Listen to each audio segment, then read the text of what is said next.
ကိစ္စမရှိပါဘူးဘရင်ကြီးရဲ့သူကမင်းကိုအရန်အထင်ကြီးအားကြလုံးလို့ပါအတော်နဲ့တွေ့ရတော့စိတ်လှုပ်ရှားပြီးခဏလောက်မထိန်နိုင်ဖြစ်သွားတာလူယုံလေးလည်းသဘောကျသွားပြီးဟောငါရဲ့ဖန်အမာခံကြီးကိုဒါကြောင့်မို့လို့ဒီလောက်တောင်ငိုနေတာမငိုနဲ့တော့ငါရဲ့ဆွဲဆောင်မှုကကြီးမန်းမန်းကတိပါတယ်ကြည်စံငိုရင်မလပဲနေအောင်မဲ့လိမ့်ပါတယ်နော်မြို့တော်ဌာနခွဲကိုရောက်ရင်ငါမင်းကိုတကြားသည့်အချိုချောင်းဝဲကျွေးမယ်ဟုတ်ပြီလားလို့ဖန်ကြီးကိုကတိပေးလိုက်ပါသေးတယ်လင်းချောင်ကလည်းပြုံးပြီးဟုတ်ကဲ့မင်းကဘရင်ကြီးပဲမင်းပြောတာအကုန်မှန်တယ်ဟိုးအနောက်ကကားပေါ်ကတစ်တာတွေကိုချလိုက်ကြစမ်းဒါကလမ်းကြီးဖြစ်တယ်လို့မြို့တော်ဌာနခွဲကိုလှူဒန်းတဲ့တိဆောက်ရေးရန်ပုံငွေလည်းဖြစ်တယ်ပြီးတော့လွန်ခဲ့တဲ့3နှလုံးလုံးဘရင်ကြီးကိုစောင့်ရှောက်ပေးခဲ့တဲ့အတွက်ပေးတဲ့ကျေးဇူးတင်လက်ဆောင်လည်းဖြစ်တယ်ဆိုပြီးရွှေငွေရတနာတစ်တာတွေကိုချခိုင်းလိုက်ပါတယ်ဒီမြင်ကွင်းကိုကြည့်ပြီးကြံရစ်ခဲ့တဲ့ဓာပြတပ်ပဲတွေကတော့ကောင်းကင်ကြီးကိုမော်ကြည့်ပြီးဝမ်းတာလုံးစုံနေကြပါတယ်ကောင်းကင်ဘုံကတကယ်ပဲမျက်စိရှိပါတယ်ဗျာ3နှစ်ရှိပြီအကိုကြီးတို့နောက်ဆုံးတော့ဒုက္ခကနေလွတ်မြောက်ခဲ့ပြီးဒီလူဆိုးနတ်ဆိုးမလေးနောက်ဆုံးတော့ထွက်သွားတော့မယ်ပြီးတော့လူယုံလေးကိုအတင်းနှုတ်ဆက်ကြပါတော့တယ်ဘရင်ကြီးမင်းမျိုးတော်ဌာနခွဲစီကိုစိတ်အေးလက်အေးသွားပါဦးတော့တို့တပည့်တွေမင်းအတွက်တက်ရှိချမ်းပါစေကြောင်းဆုတောင်းပေးနေပါမယ်တောင်းပန်ပါတယ်ဘယ်တော့မှပြန်မလာပါနဲ့တော့လူယုံလေးကလည်းတပည့်တွေကိုလှည့်ပြီးစိတ်ကောင်းဝင်စွာမှာခဲ့ပါတယ်တပည့်တို့ဂရုစိုက်ကြအောင်တော့ငါမျိုးတော်မှာအခြေအနေကောင်းသွားရင်မင်းတို့ကိုပါခေါ်ပြီးစီးစိမ်ခံခိုင်းမယ်ဟုတ်ပြီလာ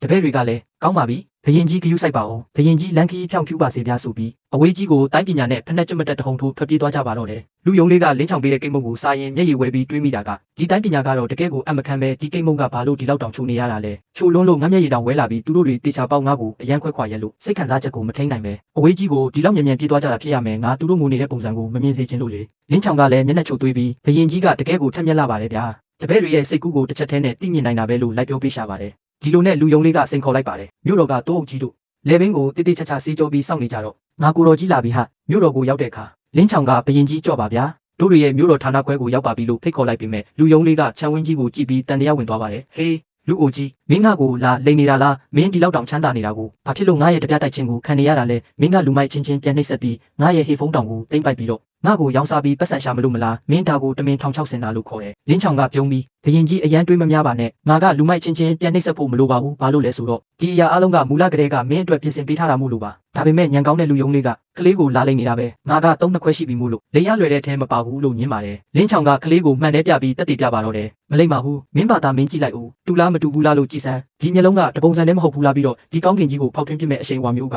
ငါလင်းချောင်ရဲ့သမီးကလွယ်လို့ဘသူကဒီလောက်ထိချုံမောလှပနိုင်အောင်ပါလဲလူယုံလေးလည်းမှန်တယ်ကြည့်ပြီးမပြောနဲ့အောင်တကယ်ကြီးတူသားပဲလို့ဝန်ခံလိုက်ရပါတယ်လင်းချောင်ကသမီးလေးရဲ့လေဘင်းကကြောက်စိမ့်ပြားကိုကင်ပြီးအမှန်တရားကိုဖွင့်ဟပါတော့တယ်ဒီကြောက်စိမ့်ပြားကအတိတ်တုန်းကငါကိုယ်တိုင်ထုစစ်ပေးခဲ့တာလေးပျက်စီးနေတဲ့ဟိုတောင်ဆုံးလေးကမင်းမွေးနေ့တုန်းကမင်းဘာသာမင်းတိုက်မိပြီးပျက်စီးသွားခဲ့တာမင်းကိုရှာဖို့အတွက်ငါမျိုးတော်တစ်ခုလုံးကိုမြေလံရှာခဲ့ရတာငါဒီလောက်အထိစူးစမ်းပြီးပိုင်ဆိုင်မှုတွေစုဆောင်းခဲ့တာရှာဖွေလို့ရတာပဲဖြစ်ဖြစ်လူယူလို့ရတာပဲဖြစ်ဖြစ်အကုန်လုံးကငါသမီးပြန်လာရင်ဒီအကြီးမားဆုံးသောအမွေကိုစက္ကန့်နိုင်အောင်လို့လေဒါကြောင့်မလို့ငါကလူမိုက်ချင်းချင်းပြန်နှိပ်စက်ချင်တာမဟုတ်ပါဘူးငါကမင်းကိုတစ်ကမ္ဘာလုံးမှာအကြီးမားဆုံးသောဓပြမျိုးဆက်တဲ့အဖြစ်ထားချင်လို့ပါဓပြမျိုးဆက်တဲ့ဆိုတဲ့စကားလုံးကိုကြားလိုက်ရတဲ့အခါလူယုံလေးရဲ့စိတ်ထဲမှာကွက်တိဖြစ်သွားပါတော့တယ်ဓပြမျိုးဆက်တဲ့ဟုတ်လားအမွေဆက်ခံရမယ်တကယ်လို့ငါသာကိုယ်တိုင်လုပ်ငန်းစတင်ရမယ်ဆိုရင်ငါဘာသာငါတခြားသည့်အချိုချောင်းတွေကိုလိုက်လို့နေရအောင်မယ်ဓပြမျိုးဆက်တဲ့ဖြစ်ရင်တော့တန်းပြီးတော့စီးစိမ်ခံလို့ရပြီပေါ့သူမကခေါင်းတငိမ့်ငိမ့်နဲ့နားလေပြီဒါကဒဏ္ဍာရီထဲကယာရုအမွေဆက်ခံတာပေါ့ဟိုလေးမဲဆက်ကြီးကသူ့ရဲ့တားအူတူတူလေးကိုယာရုလွှဲပေးတယ်လို့မျိုးပေါ့ကောင်းပါပြီမင်းကကြည့်ရတာငါနဲ့လည်းတူတယ်ပတ်စံလည်းရှိတယ်ပြီးတော့သဘောထားကလည်းဒီလောက်တောင်ရိုးသားနေမှာတော့ငါမင်းကိုငါအဖေရင်းဖြစ်အတိမတ်ပြုလိုက်ပါမယ်နောက်တစ်ချိန်မှာမင်းရဲ့ပတ်စံကငါပတ်စံကလည်းငါပတ်စံပဲဆိုပြီးအဖေဖြစ်တရားဝင်သတ်မှတ်လိုက်ပါတယ်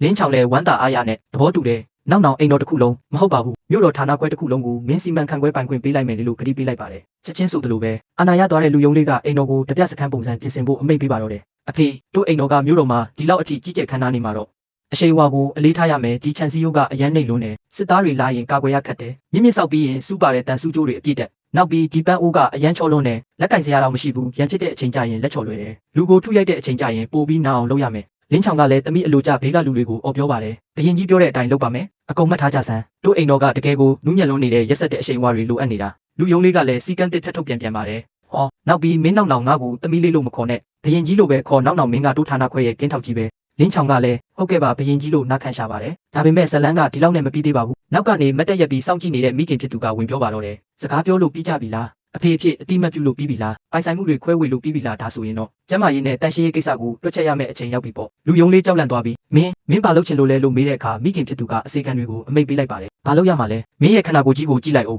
်ဒါကလူဝတ်တဲ့အဝတ်စားလားတကယ်ရွှွန့်လုံးတွေကမြောက်အိုလေးတိုင်းမဲ့လူတွေရေနွေးပြင်ဆန်းငါဒီရွှွန့်လုံးကြီးကိုဖြူဖွေးအိဆက်နေတဲ့မုံလုံးကြီးဖြစ်သွားအောင်ထိစေးကြောဖြစ်မယ်ရွှွန့်လုံး3ပိတ်တာလောက်ထွက်မလားမချင်းအပြင်ထွက်ခွင့်မပြုဘူးလူယုံလေးခမအတင်းယုံကန်ပြီးဖခင်ဖြစ်သူကိုအော်ခေါ်ပါတယ်အာကြကြပါဦးမင်းကမင်းရဲ့သမီးရင်းကိုတမင်တက်ချင်နေတာလားဒါပေမဲ့ဖခင်ဖြစ်သူကတော့ဇနီးတွေကိုကြောက်ရတာမို့သမီးလေးမင်းတတိထားရမယ့်လောကရဲ့စီကံတစ်ခုရှိတယ်ဒီစခန်းမှာဒီအိမ်တော်မှာ အဖေကပတ်စံရှာဖို့နဲ့လူတက်ဖို့ပဲတာဝန်ယူတဲ့ကြံတဲ့အသက်ပေးကိစ္စတွေကိုတော့အမေကပဲစီမံခန့်ခွဲတာအဖေလည်းအမေကိုမနိုင်ဘူးလို့ပြောပြီးသမီးကိုတစ္ဆာဖောက်လိုက်ပါတော့တယ်လူယုံလေးလည်းရေချိုးကန်တဲ့အတင်းဆွဲခေါ်ခံရရင်ကျုံသွားပါတော့တယ်မှတ်ထားလိုက်ဒီကလက်စားကိုမချေဖြတ်နိုင်ရင်ငါဘရင်ကြီးအဖြစ်ခံယူတော့မှာမဟုတ်ဘူးလင်းချောင်ကတော့ရေမောပြီးကောင်းပြီးအိမ်တော်ကနောက်ဆုံးတော့စီကားလာပြီးပဲလေအတင်းအကျပ်ရေချိုးခံလိုက်ရပြီးတဲ့နောက်လူယုံလေးတယောက်ဖြူခွေးဝင်းပါပြီးလှပတဲ့သမီးတော်လေးဘဝပြောင်းလဲသွားပါတယ်ဒါပေမဲ့သူမကတော့စိတ်ပြတ်နေတော့မှာပဲသွားပြီးငါတော့ညစ်ပတ်သွားပြီးမစင်ကြတော့ဘူးဒီလိုပုံစံမျိုးနဲ့အပြင်ထွက်ရင်ကလေးတွေကိုလက်ငူအောင်မလုပ်နိုင်ုံတင်မကဘူးလမ်းဘေးကခွေးယူတွေတောင်ငါ့ကိုလာပြီးရှာနဲ့လာလျက်ကြအောင်မယ်ဖခင်ဖြစ်သူလင်းချောင်ကဝင်းနဲ့တိတ်ပေးရပြန်ပါတယ်ဘရင်ကြီးရဲ့အမြင်ကကျင်းပြောင်းလုံးတာပဲဒါကိုဘာလို့ခေါ်လဲဆိုတော့ဟန်ဆောင်နာလို့ခေါ်တဲ့ဟာတကယ်ထိတ်တန့်အမဲလိုက်သမားတွေက